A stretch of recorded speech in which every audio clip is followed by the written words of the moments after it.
بسم اللہ الرحمن الرحیم۔ تفسیر ہدایت القرآن جلد دوم، سورۃ النساء، صفحہ نمبر 27، ریکارڈنگ نمبر 8۔ ومن لم يستطع منكم طولا ان ينكح المحصنات المؤمنات فمما ملكت ايمانكم من فتياتكم المؤمنات والله اعلم بايمانكم بعضكم من بعض فانكحوهن بإذن أهلهن وآتوهن أجورهن بالمعروف محصنات غير مسافحات ولا متخذات أخدان فإذا أحصن فإن أتين بفاحشة فعليهن نصف ما على المحصنات من العذاب ذلك لمن خشي العنة منكم وأن تصبروا خير لكم والله غفور رحيم۔ آیات مبارکہ کا لفظی ترجمہ سماعت کیجیے۔ ومن لم يستطع منكم طولا ان ينكح المحصنات المؤمنات فمما ملكت ايمانكم، اور جو شخص نہ رکھے تم میں سے طاقت نکاح کرنے کی پاک دامن مومن عورتوں سے، تو نکاح کرے جن کے مالک ہوئے ہیں تمہارے دائیں ہاتھ، من فتياتكم المؤمنات والله اعلم بإيمانكم بعضكم من بعض فانكحوهن بإذن أهلهن، تمہاری خادماؤں سے ایماندار اور اللہ تعالیٰ خوب جانتے ہیں تمہارے ایمان کو تمہارا ایک دوسرے سے ہے، پس نکاح کرو تم ان سے اجازت سے ان کے مالکوں کی۔ وآتوهن أجورهن بالمعروف محصنات غیر مسافحات ولا متخذات أخدان، اور دو تم ان کو ان کی اجرتیں دستور کے موافق، شادی کرنے والیاں، بدکاری کرنے والیاں نہیں اور نہ بنانے والیاں یار۔ فإذا أحصن فإن أتين بفاحشة فعليهن نصف ما على المحصنات من العذاب، پس جب وہ منکوحہ بنا لی گئیں تو اگر آئیں وہ بدکاری کو تو ان پر آدھی اس کی جو آزاد عورتوں پر ہے از سزا سے۔ ذالک لمن خشی العنۃ منکم وان تصبروا خیر لکم واللہ غفور رحیم، یہ بات اس کے لیے ہے جو ڈرتا ہے مشقت یعنی زنا سے تم میں سے، اور صبر کرنا بہتر ہے تمہارے لیے، اور اللہ تعالیٰ بڑے بخشنے والے بڑے رحم والے ہیں۔ مختصر ترکیب۔ من متضمن معنی شرط ہے، طولاً لم یستطع کا مفعول ہے، طولاً کی وجہ سے لم یستطع کے معنی میں تجرید کی ہے۔ فمما جزا ہے، ان ينكح ان مصدریہ ہے اور اس سے پہلے لام مقدر ہے۔ ای لأن من فتياتكم ما کا بیان ہے، فتاة جوان لڑکی، خادمہ مراد باندی ہے، محصنات آتوہن کی ضمیر منصوب سے پہلا حال ہے، غیر مصافحات دوسرا حال ہے، ولا متخذات تیسرا حال ہے۔ اخدان خدن کی جمع یار بوائے فرینڈ۔ باندی سے نکاح کب جائز ہے، کس کے لیے جائز ہے اور کس باندی سے نکاح جائز ہے؟ گزشتہ آیت سے نصف آخر میں یہ مضمون تھا کہ جو عورتیں جہاد میں ہاتھ آئیں اور امیر ان کو باندیاں بنا کر فوج میں تقسیم کر دے، ان کو مولا استبراء رحم کے بعد بیوی کے طور پر استعمال کر سکتا ہے، اگرچہ اس کا شوہر زندہ ہو، اس لیے کہ استرقاق سے نکاح ختم ہو جاتا ہے۔ اب اس آیت میں یہ بیان ہے کہ باندی سے نکاح کب جائز ہے، کس کے لیے جائز ہے اور کس باندی سے نکاح جائز ہے۔ جاننا چاہیے کہ مولا اپنی باندی سے نکاح نہیں کر سکتا، اس لیے کہ اس کو بغیر نکاح کے حقوق زوجیت حاصل ہے، پس نکاح بے فائدہ ہوگا۔ البتہ مولا اپنی باندی کو آزاد کر کے نکاح کر سکتا ہے، حدیث میں اس کی فضیلت آئی ہے، اس لیے یہ مسئلہ تو یہاں زیر بحث نہیں، یہاں غیر کی باندی سے نکاح کرنے کا بیان ہے۔ حضرات ائمہ ثلاثہ کے نزدیک غیر کی باندی سے نکاح کرنے کے لیے 3 شرائط ہیں۔ نمبر 1، باندی سے وہ شخص نکاح کر سکتا ہے جو آزاد مسلمان عورت سے نکاح کرنے پر قادر نہ ہو۔ نمبر 2، مسلمان باندی سے نکاح کرے، یہودی یا عیسائی باندی سے نکاح جائز نہیں ہے۔ نمبر 3، باندی سے نکاح اس وقت جائز ہے جب زنا میں مبتلا ہونے کا اندیشہ ہو۔ ان حضرات نے مفہوم شرط اور مفہوم وصف سے استدلال کیا ہے اور امام ابو حنیفہ رحمہ اللہ کے نزدیک یہ تینوں باتیں شرط نہیں، ترجیحات ہیں۔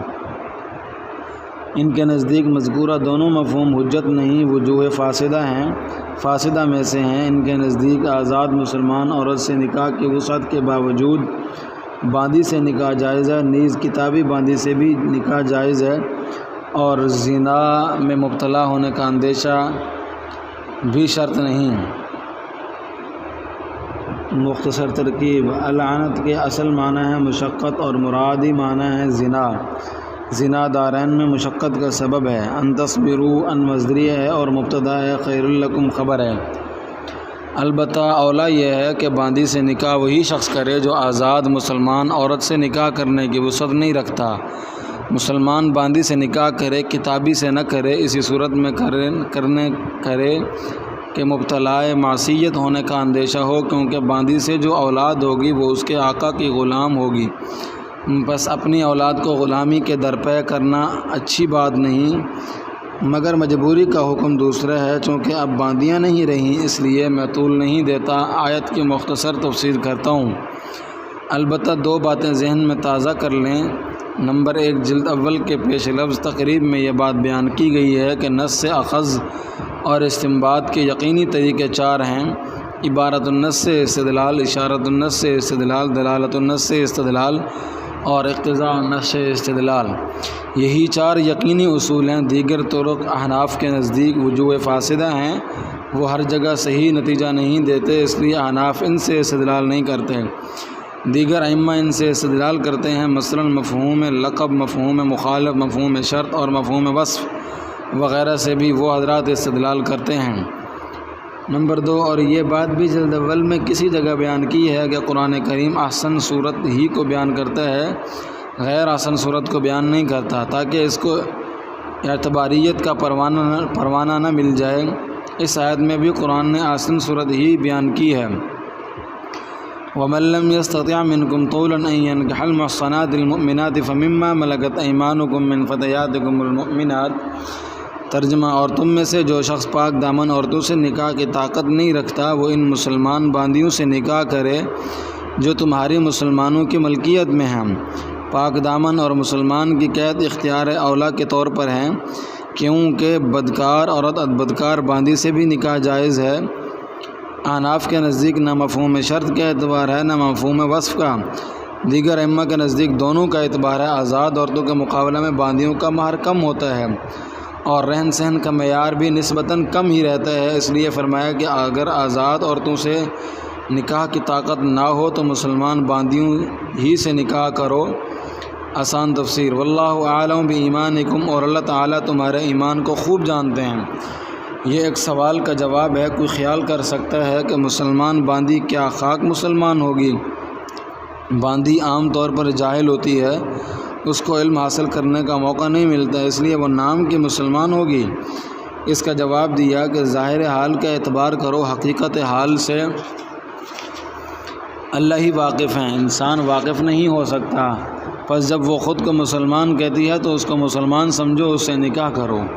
بعضکم من بعض، تمہارا ایک دوسرے سے ہے، یعنی تم سب ایک ہی تو ہو، ایک ماں باپ کی اولاد ہو۔ اس میں باندی سے نکاح کا ذہن بنایا ہے۔ لوگوں نے ذات پات کے امتیازات پیدا کیے ہیں، انسانوں کو شریف اور رذیل میں تقسیم کیا ہے، اس لیے باندی سے نکاح کرنے والا خیال کر سکتا ہے کہ وہ نیچ اور ہیچ ہے اور اس سے کیا نکاح کروں، میری بے عزتی ہوگی۔ اس کا جواب دیا کہ سب انسان ایک ماں باپ کی اولاد ہیں، سب انسان کنگھی کے دانوں کی طرح برابر ہیں، شریف اور رذیل کا فرق لا یعنی ہے۔ اس کا خیال مت کرو، اگر وہ باندی ہے تو کیا ہوا، بے تکلف اس سے نکاح کرو۔ باندی سے باقاعدہ نکاح مولا کی اجازت سے ہو اور اس کو حسب عرف مہر بھی دیا جائے۔ غلام باندی کو اپنے نفس پر ولایت حاصل نہیں ہوتی، وہ مولا کے زیر تصرف ہوتے ہیں، اس لیے وہ مملوک ہیں اور وہ اپنی ذات کے بارے میں کوئی فیصلہ نہیں کر سکتے، اس لیے غلام بھی مولا کی اجازت سے نکاح کر سکتا ہے اور باندی بھی۔ پھر باندی سے نکاح کے لیے 3 قیدیں لگائی ہیں، یہ شرطیں بھی ترجیحی ہیں۔ محصنات، وہ نکاح میں آنے والیاں ہوں۔ حسن کے معنی ہے قلعہ، یعنی وہ نظام خانہ داری میں آنے والیاں ہوں۔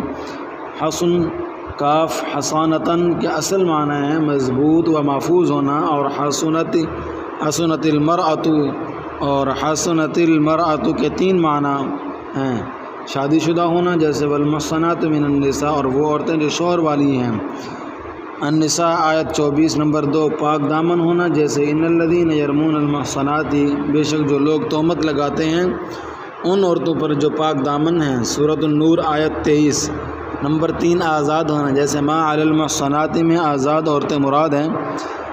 یہ تینوں صورتیں مضبوط و محفوظ ہونے کی ہیں۔ غیر مصافحات، وہ پانی بہانے والیاں نہ ہوں، ان کا مقصد محض بدکاری نہ ہو بلکہ نکاح سے مقصود عفت و عصمت ہو۔ ولا متخذات اخدان، وہ خفیہ آشنائی کرنے والیاں بھی نہ ہوں، بوائے فرینڈ بنانے والیاں بھی نہ ہوں، خفیہ راہ و رسم پیدا کرنے والیاں نہ ہوں، بلکہ جس طرح آزاد عورتوں سے نکاح کیا جاتا ہے اس طرح نکاح کریں، اور ان کو حسب عرف مہر دینا بھی ضروری ہے۔ باندیوں کا مہر آزاد عورتوں سے کم ہوتا ہے۔ پھر اس میں اختلاف ہے کہ یہ مہر کس کا حق ہے۔ امام مالک رحمہ اللہ کے نزدیک باندی کا حق ہے، اور جمہور کے نزدیک اس کے مولا کا حق ہے، مہر وہ لے گا، اس لیے کہ وہ مملوک کے مال کا مالک ہے۔